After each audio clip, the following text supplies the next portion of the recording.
tem uma lei nova em vigor no estado de São Paulo e é uma lei que vale a pena ser destacada e que em dezembro do ano passado entrou em vigor. Válida para estabelecimentos de saúde públicos e privados.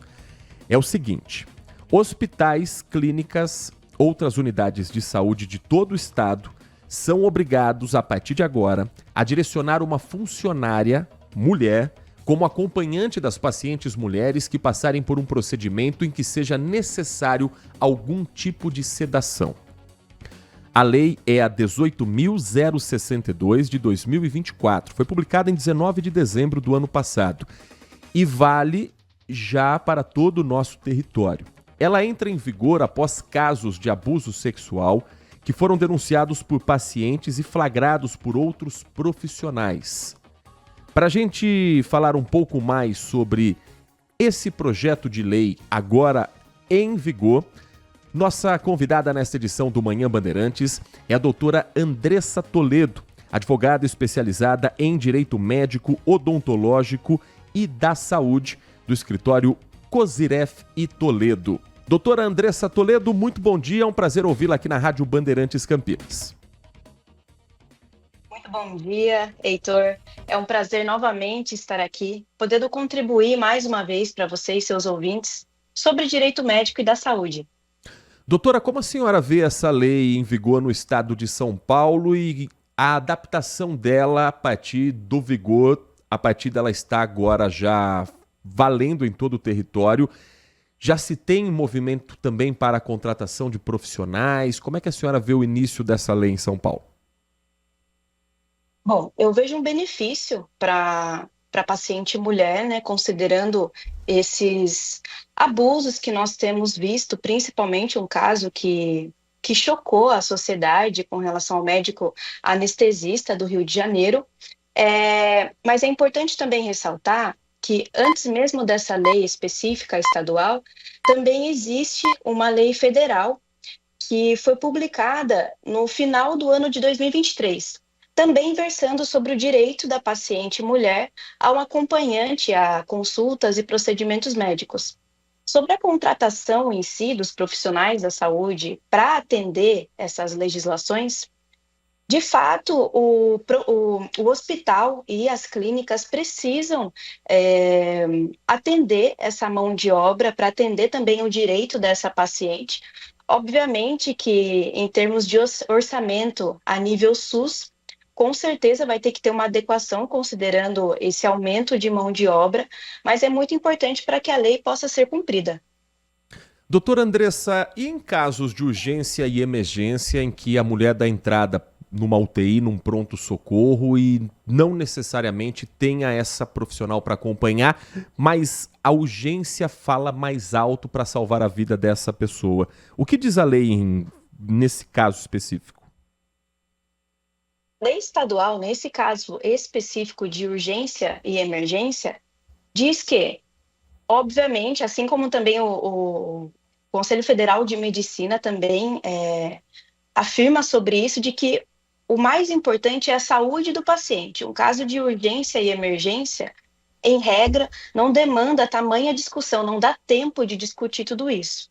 Porém, embora a lei estadual, de fato, expressamente dispense a obrigatoriedade de acompanhante nesses casos, a lei federal, todavia, ainda assim traz a obrigatoriedade de ter o acompanhante. Então, o que o hospital, a clínica pode fazer nesse sentido?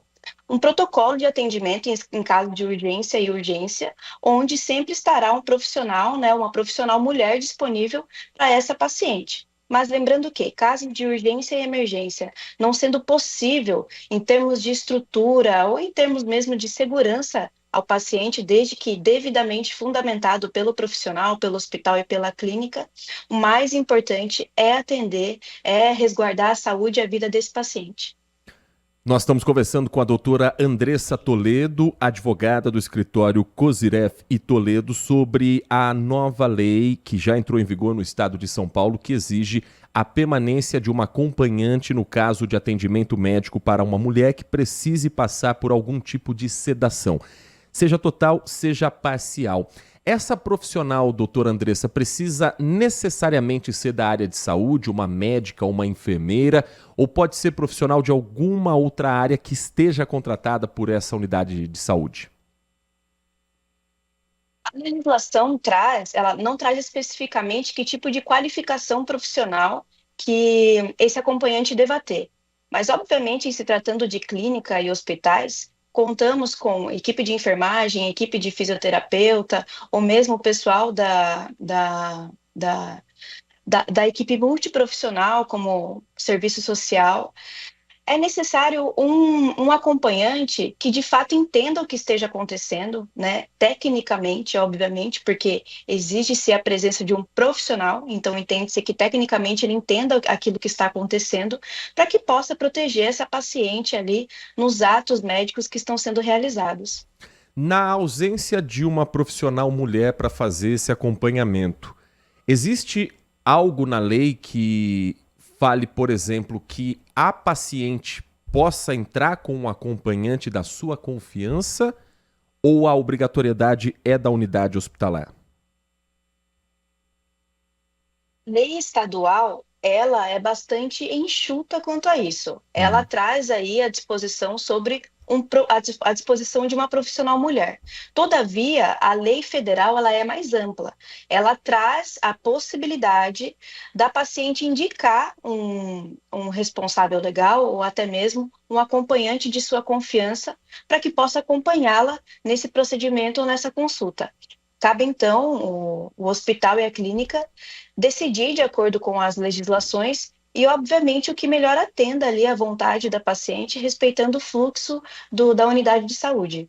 E se for descumprida essa lei, o que pode acontecer com essa unidade hospitalar? Bom, essa unidade hospitalar, ela pode ter sanções em âmbito civil, como, por exemplo, indenização, e também perante os conselhos de classe, por exemplo, o CREMESP, onde pode ser aberto em relação ao diretor técnico, alguma sindicância ou algum processo ético. Então, penalidades judiciais e administrativas podem ser aplicadas a essas unidades. Doutora Andressa Toledo, sempre uma oportunidade de nós falarmos a respeito também como uma orientação para quem possa ter sofrido algum tipo de abuso dentro de uma unidade hospitalar ou conheça alguém que passou por isso e, por vários motivos que a gente sabe, não tenha levado adiante a denúncia. Qual é o caminho para a denúncia? Qual é o caminho para o acolhimento desta mulher que eventualmente possa estar nos acompanhando nesse momento, nessa entrevista? Bom, essa mulher que se sentir violada de alguma forma no atendimento médico, primeiramente ela deve acionar, obviamente, a autoridade policial, bem como informar imediatamente o hospital, acionando as equipes multiprofissionais, como, por exemplo, serviço social, equipe de humanização, que são destinadas a esse tipo de atendimento, mas não dispensando a solicitação, a requisição de autoridade policial para lavratura do respectivo boletim de ocorrência e proceder com os trâmites legais.